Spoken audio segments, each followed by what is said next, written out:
আল্লাহ তাআলা বলেন, ও বন্ধুরে, তোকে আমি কুরআন দিয়েছি। এই কুরআনের যে আলোচনাকে যে শুনেছে এবং এই কোরআনের আলোচনাকে শুনে যে নিজের মধ্যে ফিট করেছে, যে নিজের মধ্যে ফিটিং করে নিয়েছে, যে নিজে এই কোরআনকে শুনে আমল করা শুরু করেছে, তার আমল এত দামি হবে, তার আমল এত দামি হবে, কাল হাসরের ময়দানে তাকে প্রথমকারী সিরিয়ালে তাদেরকে অন্তর্ভুক্ত করা হবে। সুবহানাল্লাহ। এই জন্য আল্লাহ তাআলা বলেন, আমি যাদেরকে কোরআন শিক্ষা করার সুযোগ দিয়েছি, আমি যাদেরকে কোরআন শিক্ষা করার সুযোগ দিয়েছি, যারা শিক্ষা করেছে নিজের জীবনকে সুন্দর করে সাজাতে পেরেছে।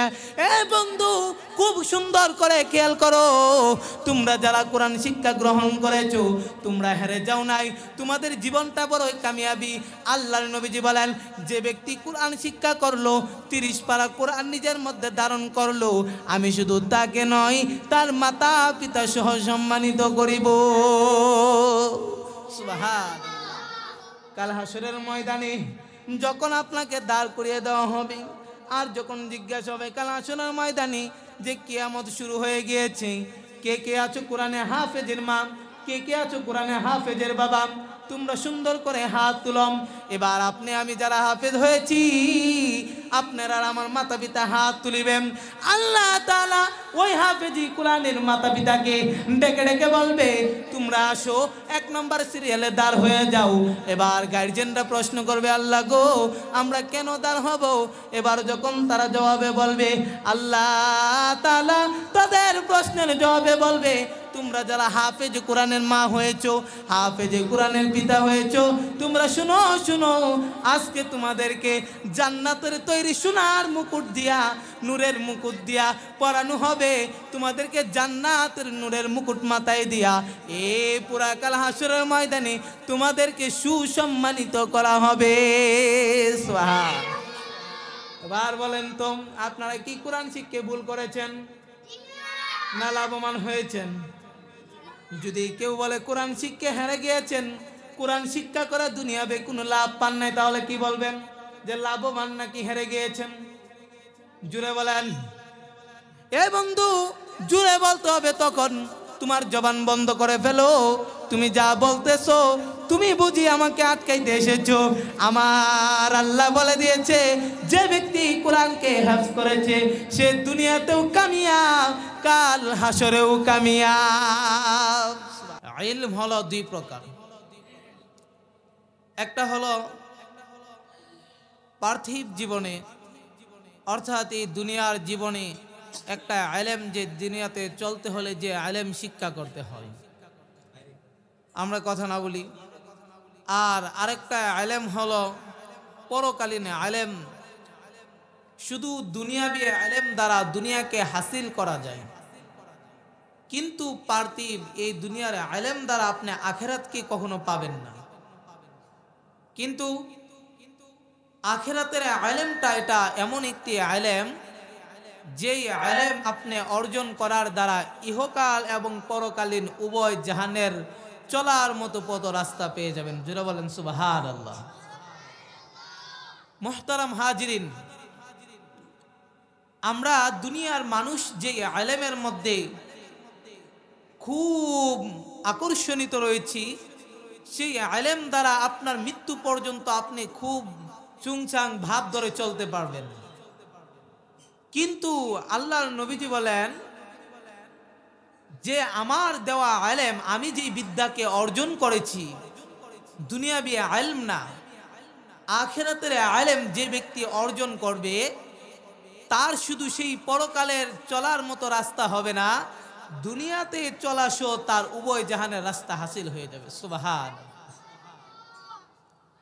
মুহতারাম হাজিরিন, ইলমের গুরুত্ব বুঝাতে গিয়ে আমি কুরআন থেকে তালাশ করে আল্লাহ তাআলার কিছু বাণী নোট করে নিয়ে এসেছি। সেগুলো পেশ করার দ্বারা আপনারা আশা করি বুঝে যাবেন যে ইহকালীন আর পরকালীন জ্ঞানের মধ্যে তফাৎটা কি। যেমন আল্লাহ তাআলা বলেন, কুল হাল ইয়াস্তাউিল্লাযীনা ইয়া'লামুনা ওয়াল্লাযীনা লা ইয়া'লামুন লা ইয়া'লামুনা ইন্নামা ইয়াতাযাক্কারু উলুল আলবাব। ও দুনিয়ার মানুষ, আল্লাহ তাআলা বলেন কুল হাল ইয়াস্তাউিল্লাযীনা ইয়া'লামুনা, যারা জ্ঞানী, ওয়াল্লাযীনা লা ইয়া'লামুনা, আর যারা জ্ঞানী না তারা কখনোই সমান নয়। ইন্নামা ইয়াতাযাক্কারু উলুল আলবাব। আল্লাহ তাআলা বলেন যারা জ্ঞানী তারা শুধু আদেশ মানে, তারা শুধু আদেশ গ্রহণ করে, কাউকে আদেশ দেয় না। লক্ষ্য করুন, মাদ্রাসার তলবে আলেম যারা, তারা সদা সর্বদাই তথাপি আলেমের মধ্যে তারা ডুবে থাকে। তারা পড়ে কি? কুরআনুল কারীম। আর আল্লাহ তাআলা বলেন যে এই কুরআনকে আমি সৃষ্টি করার সাথে সাথে মানুষকে যে আমি সৃষ্টি করেছি, এই মানুষ পৃথিবীতে কিভাবে চলবে, কখন কি করতে হবে, কখন কি করা লাগবে না, আমি সম্পূর্ণ বিস্তারিতভাবে সুন্দর করে সেই কোরআনের মধ্যে বর্ণিত করে দিয়েছি। সুবহানাল্লাহ। মুহতারাম হাজিরিন, শুধু তা নয়, আল্লাহ তাআলা এই আয়াত দ্বারা যেটা বুঝাইতে চাইতেছেন খুব সুন্দর করে লক্ষ্য করুন। আল্লাহ তাআলা বলেন কুল হাল ইয়াস্তাউিল্লাযীনা ইয়া'লামুনা ওয়াল্লাযীনা লা ইয়া'লামুন। ও গাজীপুরবাসী, লক্ষ্য করুন, গুরুত্বের সাথে শুনুন। অপরদার আড়ালে শ্রবণরত মা ও বোনেরা, আপনারা আপনাদের সন্তানদেরকে মাদ্রাসায় দিয়ে ঠকে যান নাই, বরঞ্চ জিতে গিয়েছেন। লক্ষ্য করে কথাগুলো শুনুন। আল্লাহ তাআলা বলেন দুনিয়ার জ্ঞানী আর কোরআন শিক্ষার জ্ঞানীর মধ্যে বরঞ্চ বড় তফাৎ রয়েছে। যারা জ্ঞানী আর যারা জ্ঞানী না, তাদের মধ্যে আকাশ জমিন তফাৎ রয়েছে, তাদের মধ্যে আকাশ জমিন তফাৎ রয়েছে। যেরকম ভাবে ধরুন, তলবে আলেমের গুরুত্ব বুঝাইতে গিয়া আল্লাহর রাসূলের হাদিস দ্বারা প্রমাণিত হয়েছে, যে ব্যক্তি কুরআন হাদিস শিক্ষার জন্য নিজে কামরা অর্থাৎ ঘর থেকে বাহির হয়ে মাদ্রাসার লক্ষ্যে রওনা হবে, তা সে যতক্ষণ মাদ্রাসার দিকে হেঁটে যাবে, জান্নাতি ফেরেশতারা তার পায়ের নিচে এমন সুন্দর বিছানা বিছিয়ে দিবে, যা জান্নাতের পাখিদের পাখগুলো তার পায়ের নিচে বিছিয়ে দিবে। এত দামি পাখা, জান্নাতে পাখিদের বিছানা পাখাগুলো তার পায়ের নিচে বিছানা স্বরূপ বিছিয়ে দিবে। আর সেই ব্যক্তি সেই পাখাগুলো দিয়ে উপর করে সুন্দর করে হেঁটে হেঁটে মাদ্রাসার আলেম শিক্ষার জন্য মাদ্রাসার দিকে যায়। সুবহানাল্লাহ। ও বন্ধু, অন্যথায় লক্ষ্য করুন, যে ব্যক্তি স্কুল শিক্ষার জন্য স্কুলে শিক্ষার জন্য যায়, আপনি আমি জানি স্কুলে কুরআন শিক্ষা দেওয়া হয় না। দুনিয়াতে কিভাবে চলতে হবে, কিভাবে দুনিয়াতে চলা লাগবে, সেই শিক্ষা দেওয়া হয়। আর তাদের পায়ের নিচে সেই জান্নাতির হুরের সেই পাখার পশমের বিছানা বিছিয়ে দেওয়া হয় না। মুহতারাম হাজিরিন, এই জন্য দুনিয়ার কিছু সংখ্যক লোক তো ভাবে যে আমি আমার ছেলেকে মাদ্রাসায় দিয়েছি, বোধহয় বড়ই ঠকে গেলাম, আমি আমার ছেলেকে মাদ্রাসায় পাঠিয়েছি, বোধহয় আমি দুনিয়াতে ঠকে গেলাম। মানুষ তো আমাকে এই বলে সেই বলে, মানুষ তো বলে কিরে তোর ছেলেটাকে মাদ্রাসায় দিলি, মাদ্রাসায় দেওয়ার দ্বারা তোর ছেলের কি ফায়দা হবে, কি লাভ হবে? হয়তো পরকালে লাভ পাবে, ইহকালীনে তো কিছু লাভ পাবে না। আপনাদের কি মনে হয় কোরআন শিক্ষা আপনারা হেরে গিয়েছেন? কোরআন শিক্ষা আপনারা নারাজ না খুশি আছেন? সত্যি তো। আল্লাহ তাআলা বলেন ও বন্ধুরে, তোকে আমি কোরআন দিয়েছি, এই কোরআনের যে আলোচনাকে যে শুনেছে এবং এই কোরআনের আলোচনাকে শুনে যে নিজের মধ্যে ফিট করেছে, যে নিজের মধ্যে ফিটিং করে নিয়েছে, যে নিজে এই কোরআনকে শুনে আমল করা শুরু করেছে, তার আমল এত দামি হবে, তার আমল এত দামি হবে, কাল হাসরের ময়দানে তাকে প্রথমকারী সিরিয়ালে তাদেরকে অন্তর্ভুক্ত করা হবে। সুবহানাল্লাহ। এই জন্য আল্লাহ তাআলা বলেন আমি যাদেরকে কুরআন শিক্ষা করার সুযোগ দিয়েছি, আমি যাদেরকে কুরআন শিক্ষা করার সুযোগ দিয়েছি, যারা শিক্ষা করেছে নিজের জীবনকে সুন্দর করে সাজাতে পেরেছে। এ বন্ধু, খুব সুন্দর করে খেয়াল করো, তোমরা যারা কোরআন শিক্ষা গ্রহণ করেছো তোমরা হেরে যাও নাই, তোমাদের জীবনটা বড়ই কামিয়াবি। আল্লাহর নবীজি বলেন, যে ব্যক্তি কোরআন শিক্ষা করলো, 30 পারা কোরআন নিজের মধ্যে ধারণ করলো, আমি শুধু তাকে নয় তার মাতা পিতা সহ সম্মানিত করিব। সুবহানাল্লাহ। কাল হাসরের ময়দানে যখন আপনাকে দাঁড় করিয়ে দেওয়া হবে, আর যখন জিজ্ঞাসা হবে কাল হাসরের ময়দানে যে কিয়ামত শুরু হয়ে গিয়েছে, কে কে আছো কোরআনে হাফেজের মা, কে কে আছো কোরআনে হাফেজের বাবা, তোমরা সুন্দর করে হাত তুলম। এবার আপনি আমি যারা হাফেজ হয়েছি, আপনারা আমার মাতা পিতা হাত তুলিবেন। আল্লাহ তাআলা ওই হাফেজি কোরআনের মাতা পিতাকে ডেকে ডেকে বলবে, তোমরা আসো 1 নম্বর সিরিয়ালে দাঁড় হয়ে যাও।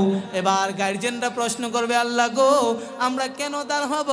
এবার যখন তারা জবাবে বলবে, আল্লাহ তাআলা তাদের প্রশ্নের জবাবে বলবে, তোমরা যারা হাফেজ কোরআনের মা হয়েছো, হাফেজ কোরআনের পিতা হয়েছো, তোমরা শুনো শুনো, আজকে তোমাদেরকে জান্নাতের তৈরি সোনার মুকুট দিয়া, নূরের মুকুট দিয়া পরানো হবে, তোমাদেরকে জান্নাতের নূরের মুকুট মাথায় দিয়া এই পুরা কাল হাসরের ময়দানে তোমাদেরকে সুসম্মানিত করা হবে।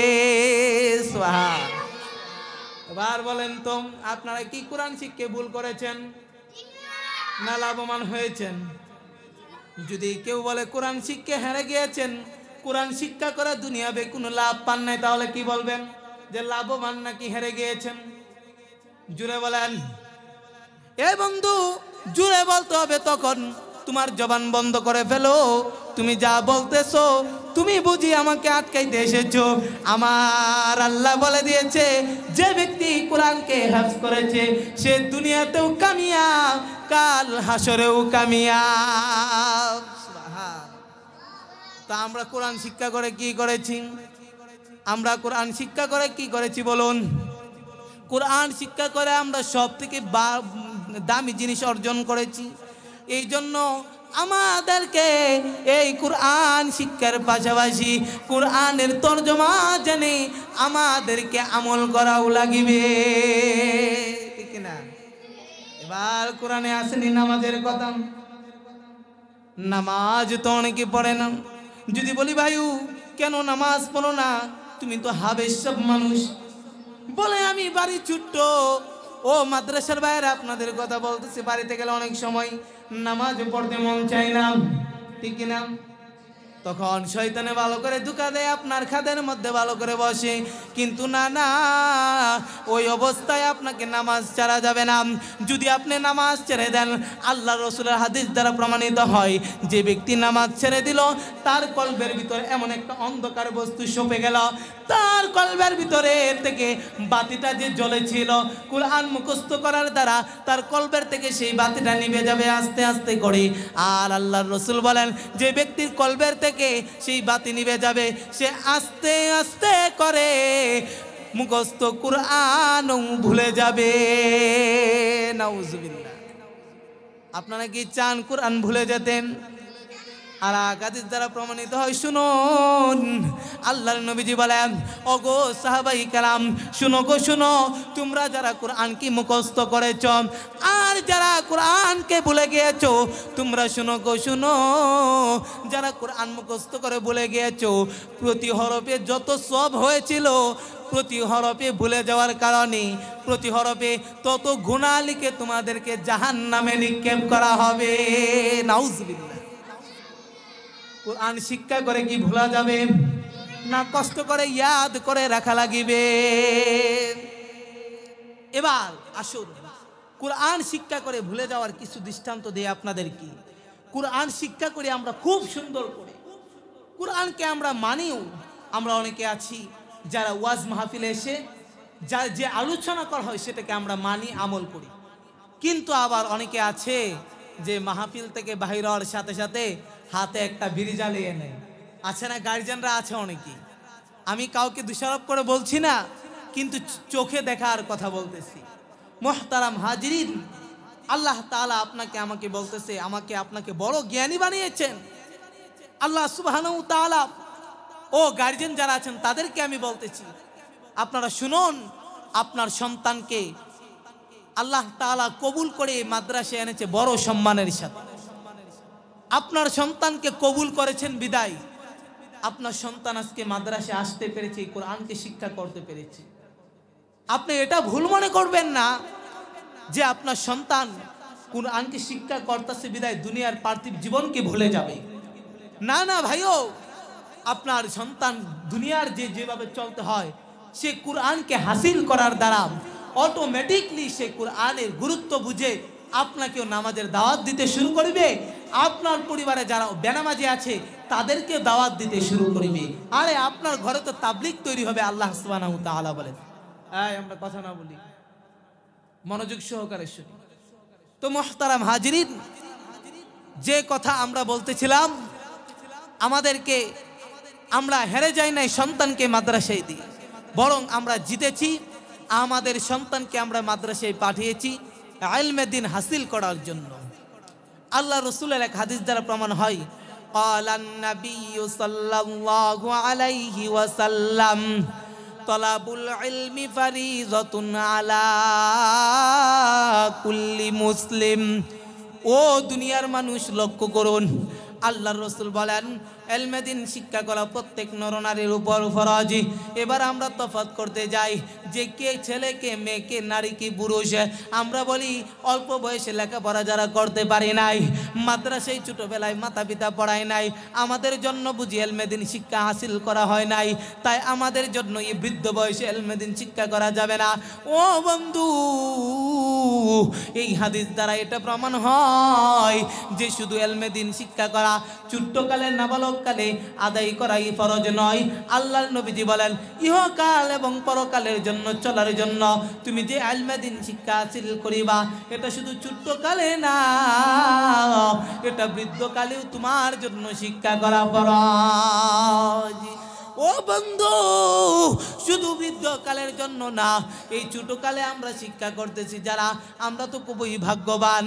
আর যারা শিখতে পারি নাই, আমাদের জন্য বৃদ্ধকালেও ইলমে দ্বীন শিক্ষা করা ফরজ। আল্লাহ তাআলা বলেন, এই জন্য আমি যাদেরকে জ্ঞানী বানাতে চেয়েছি, যাদেরকে জ্ঞানী বানাবো, আমি তাদেরকে সেই ছোট্ট কাল থেকেই মাদ্রাসায় পড়িয়ে নিয়ে এসেছি। আর যদি তার গলের সন্তানটাকে আমি আলেম বানিয়েছি, আমি আল্লাহ কবুল করার মাধ্যমে তাকে আলেম বানিয়েছি, তাহলে তার তালিমের মাধ্যমে সেই সন্তান যেন তার পিতা মাতাকে ঘরে যে সেই মাদ্রাসার শিক্ষাগুলো তার পিতা মাতাকে শিক্ষা দেয়। আমাদের জন্য করণীয় কি বলুন? আমাদেরকে বাসায় যেতে হলে আমার পিতা মাতাকে সূরা ফাতিহা শিক্ষা দিতে হবে, বলুন ঠিক কিনা? ও মাদ্রাসার তলবে আলেম ভাইরা, গুরুত্বের সাথে বয়ানটি শুনুন। আজকের বয়ান আপনাদের জন্য খাস করে, আজকের বয়ান আপনাদের জন্য খাস করে।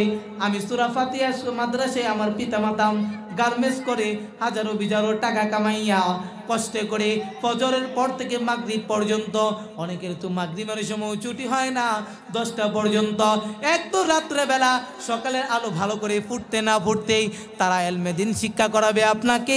সেই টাকা কোথা থেকে এনে দিবে? এই জন্য গার্মেন্টসের মধ্যে চলে যায়। এই জন্য আপনার পিতামাতা দিনের আলো ভালো করে না দেখে রাত্রে আলোতে আবার ফিরে সেই এই শ্রম আপনার জন্য শুধু করতেছে, সেই শ্রম আপনার জন্য শুধু করতেছে। আপনি যদি অবহেলা করুন, আপনার পিতামাতার সেই শ্রমের জবাব না দেন, আপনি যদি গুরুত্বের সাথে মাদ্রাসায় লেখাপড়া না করুন, তার কঠিন হিসাব আপনাকেও আল্লাহর কাছে দিতে হবে। এই জন্য আপনাদেরকে বলি, আমরা যারা মাদ্রাসায় এসেছি, যদি উস্তাদ আমাকে আলিফ শিক্ষা দেয়, আমি বাসায় যেয়ে আমার মা বাবাকে আলিফ শিক্ষা দিব, আমার আত্মীয় স্বজনদেরকে আলিফ শিক্ষা দিব, আমার নানা নানু দাদা দাদুকে আলিফ শিক্ষা দিব। আপনাকে যদি মাদ্রাসায় আপনার উস্তাদ বা শিক্ষা দেয়, তাহলে আপনাকে মাদ্রাসা বাসায় গিয়ে আপনার পিতামাতাকে বা শিক্ষা দিবেন, আপনার দাদা দাদু নানা নানুকে বা শিক্ষা দিবেন, আপনার নিকটতম আত্মীয় স্বজনদেরকে বা শিক্ষা দিবেন।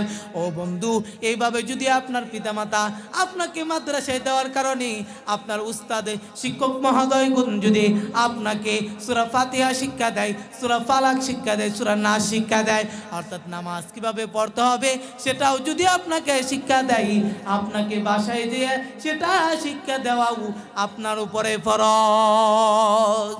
সুন্দর করে বুঝবেন, আপনার পিতামাতা আপনাকে লেখাপড়া করানো ফরজ, আপনাকে দ্বীনি ইলম শিক্ষা দেওয়া ফরজ। এই জন্য আপনার পিতামাতা আপনাকে দয়া করিয়া মায়া করিয়া নিজেরা কষ্ট থেকে আপনাদেরকে মাদ্রাসায় দিয়েছে শুধু ইলমে দ্বীন শিক্ষা হাসিল করার জন্য। আমরা এগুলো বাসায় দিয়ে তাকরার অর্থাৎ বাসায় দিয়ে শিক্ষা প্রতিষ্ঠান খোলার ইচ্ছা করব তো ইনশাআল্লাহ। আপনারা রাজি আছেন তো? আল্লাহ তাআলা আমাদেরকে সেই গুরুত্ব দিয়ে আমাদের পিতামাতাকে শিক্ষা দেওয়ার তৌফিক দান করুন। সকলে বলি আমিন। মুহতারাম হাজিরিন, এবার লক্ষ্য করুন, আল্লাহ তাআলা বলতেছেন কুরআনুল কারীমে, ওয়া আনজালাল্লাহু আলাইকাল কিতাবা ওয়াল হিকমাতা ওয়া আল্লামাকা মা লাম তাকুন তা'লাম ওয়া কানা ফাদলুল্লাহি আলাইকা আযীমা। ওয়া আনজালাল্লাহু আলাইকাল কিতাবা ওয়াল হিকমাতা। ওগো নবী, আপনি বলে দেন আপনার উপরে নাজিল করা হয়েছে কিতাব, ওয়াল হিকমাতা এবং সেই হিকমত, ওয়া আল্লামাকা এবং আপনাকে এমন গুণে শিক্ষা দেওয়া হয়েছে, এমন বিষয়ে শিক্ষা দেওয়া হয়েছে, মা লাম তাকুন তা'লাম যে বিষয় আপনি জানতেন না, ওয়া কানা ফাদলুল্লাহি আলাইকা আযীমা। আর আল্লাহ তাআলা আপনার উপর অধিক অনুগ্রহশীল। ও দুনিয়ার মানুষ, খুব সুন্দর করে লক্ষ্য করুন, আপনাকে বারবার আল্লাহ তাআলা, আমি ইতিমধ্যে দুটি আয়াত তেলাওয়াত করেছি, উভয় আয়াতের মধ্যেই আল্লাহ তাআলা বলেছেন তোমরা সকলে ইলমে দ্বীন শিক্ষার দিকে কিভাবে তৎপর হবে। আমার আপনার নবীকে বলে দিয়েছেন, ওগো নবী, আপনার উপরে নাজিল করা হয়েছে কিতাব এবং আপনাকে এমন হিকমত শিক্ষা দেওয়া হয়েছে এবং আপনার উপরে এমন ইলমকে শিক্ষা দেওয়া হয়েছে, আপনাকে এমন বিষয়ে জানান দেওয়া হয়েছে যে বিষয় আপনি আগে কখনো জানতেন না। এই জন্য আমার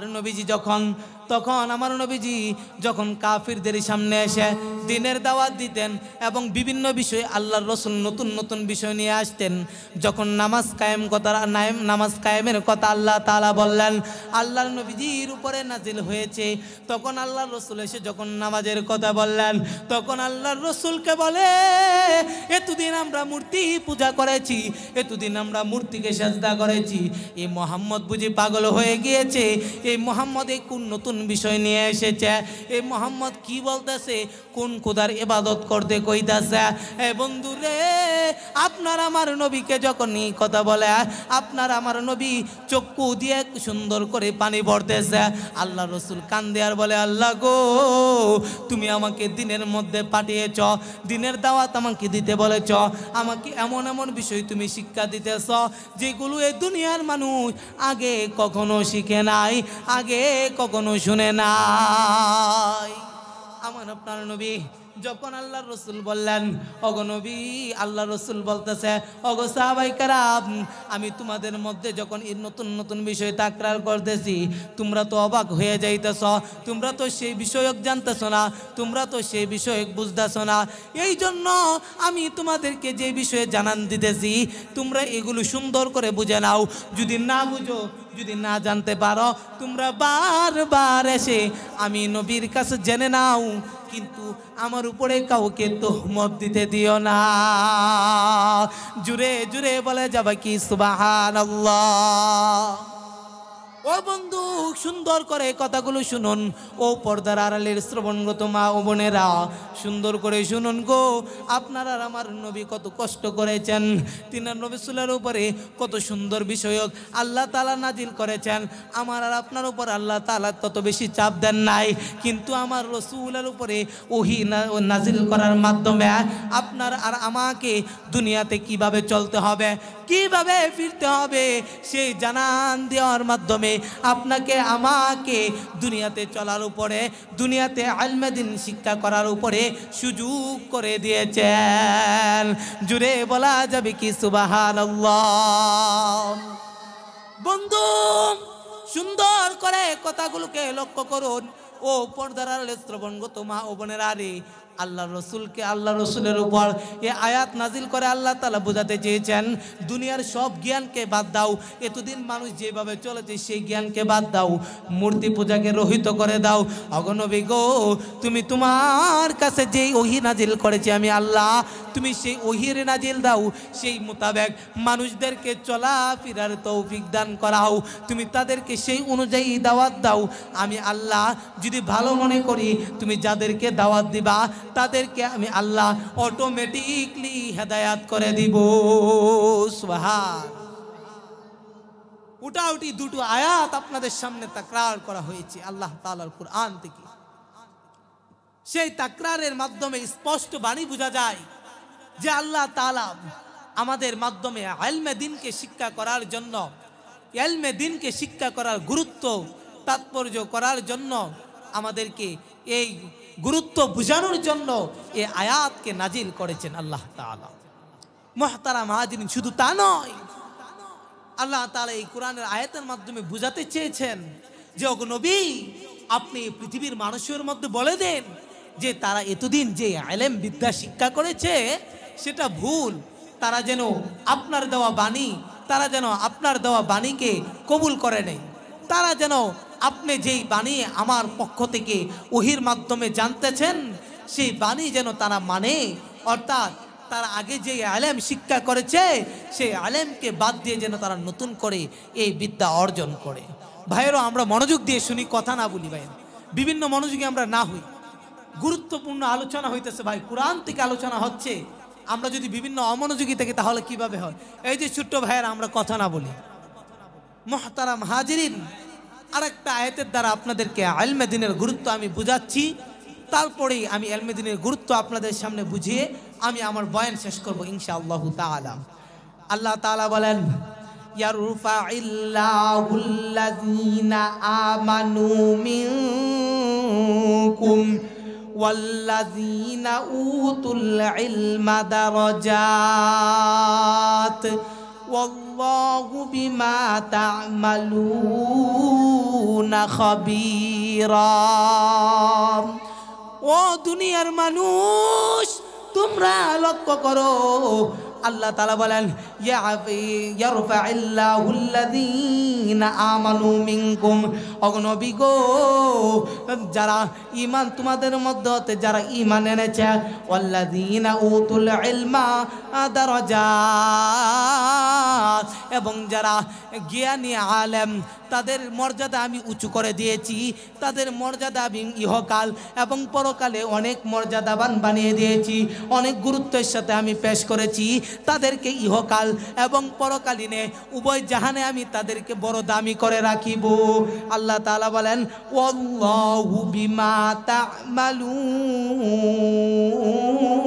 খাবীরা। ওগো নবী, আল্লাহ তাআলা বলেন, তারা যা করে, তারা কখন কি করে সেই ব্যাপারে আমি আল্লাহ তাআলা অধিকশীল খবর। আমি আল্লাহ তাআলা তারা কখন কি করে এই ব্যাপারে আমি আল্লাহ তাআলা জানি। আপনি যদি অজ্ঞতা হন, বিভিন্ন সময় কখন আপনি পাপ কাজের মধ্যে জড়িত হয়ে যাবেন আপনি জানবেন না, আপনি কখন পাপের মধ্যে অন্তর্ভুক্ত হয়ে যাবেন আপনি জানতে পারবেন না। কিন্তু আল্লাহ তাআলা বলেন, যারা জ্ঞানী আর যারা জ্ঞানী না, এই জন্য আমি আল্লাহ তাআলা এদিক হতে তাদেরকে আমি পার্থক্য করে দিয়েছি। কারণ কোন আলেম কোনো আলেম, হক্কানি আলেম কোনো সময় পাপ কাজের মধ্যে যুক্ত হতে পারে না। তার জীবনের মধ্যে শয়তান কোনো সময় পদার্পিত হতে পারে না। শয়তান তাকে ধোঁকা দেওয়ার আগে 100 বার ভেবে নেয় যে আমি এই আলেমকে ধোঁকা দেব কিভাবে, সে রাস্তা খুঁজে। আর কোনো আলেমবিহীন মানুষকে ধোঁকা দেওয়ার ক্ষেত্রে শয়তান একবারও ভাবে না। এই জন্য আমি আপনাকে বলি ভাইও, আপনি তলবে আলেম, ও তলবে আলেমের গার্জেনরা যারা আছেন, পর্দার আড়ালে শ্রবণরত মা ও বোনেরা, গুরুত্বের সাথে আলোচনাটি শুনিবেন। আপনার সন্তানকে আপনি যেরকম হক্কানি আলেম বানাইতেছেন, আপনার সন্তান থেকে আপনি শিক্ষা লাভ করে আপনার সন্তানের মতো আপনিও আমলদারি হয়ে যান। যে আয়াতটা আলোচনা করেছিলাম সেই আয়াতটার ব্যাখ্যা হলো আল্লাহ তাআলা বুঝাইতে চাইতেছেন যে দুনিয়ার বুকে যারা আলেম তাদেরকে শয়তান ধোঁকা দেওয়ার ক্ষেত্রে হাজার হাজার বার ভাবে, আর যারা গায়রে আলেম, যারা আলেম না, তাদেরকে শয়তান ধোঁকা দিতে একবারও ভাবে না। আল্লাহর রসুলের এক হাদিস দ্বারা প্রমাণ হয়। আল্লাহর রসুল বলেন, একজন আলেম 1000 আবেদের চাইতে উত্তম। এই জন্য একজন আলেমকে শয়তান ধোঁকা দেওয়ার ক্ষেত্রে হাজার হাজার কোটি কোটি বার ভাবে কোন দিক দিয়ে ধোঁকা দিবে সেইটা ভাবে।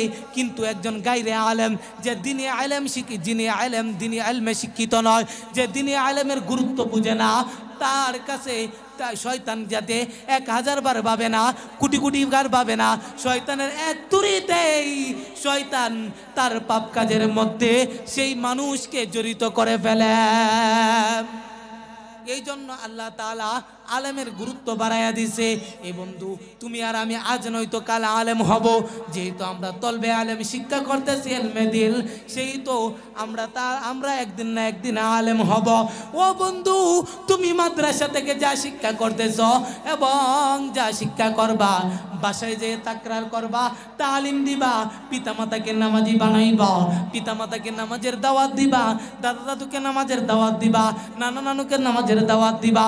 এরকম ভাবে তুমি নামাজ দিতে থাকি, নামাজের দাওয়াত দিতে থাকিবা, দেখবা তোমার পরিবারে নামাজি কেউ না, কিন্তু আজ নয়তো কাল আস্তে আস্তে তারা নামাজের দিকে দাবিত হবে।